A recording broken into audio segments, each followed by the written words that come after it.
আসসালামু আলাইকুম। একটি গুরুত্বপূর্ণ নসিহত শুনুন। কুরআনের একটি অত্যন্ত সুন্দর পারিবারিক দোয়া। আল্লাহ বলেন, রব্বানা হাবলানা মিন আজওয়াজিনা ওয়া যুররিয়াতিনা কুররাতা আয়ুন ওয়াজআলনা লিল মুত্তাকিনা ইমামা। অর্থ, হে আমাদের পালনকর্তা, আমাদের স্ত্রী ও সন্তানদেরকে আমাদের চোখের শীতলতা বানিয়ে দিন এবং আমাদেরকে মুত্তাকিজের নেতা করুন। আল্লাহ আমাদের সবাইকে আমল করার তৌফিক দান করুন।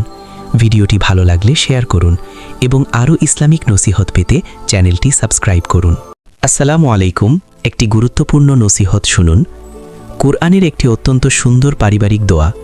আল্লাহ বলেন, রব্বানা হাবলানা মিন আজওয়াজিনা ওয়া যুররিয়াতিনা কুররাতা আয়ুন ওয়াজআলনা লিল মুত্তাকিনা ইমামা। অর্থ, হে আমাদের পালনকর্তা, আমাদের স্ত্রী ও সন্তানদেরকে আমাদের চোখের শীতলতা বানিয়ে দিন এবং আমাদেরকে মুত্তাকিজের নেতা করুন। আল্লাহ আমাদের সবাইকে আমল করার তৌফিক দান করুন। ভিডিওটি ভালো লাগলে শেয়ার করুন এবং আরও ইসলামিক নসিহত পেতে চ্যানেলটি সাবস্ক্রাইব করুন।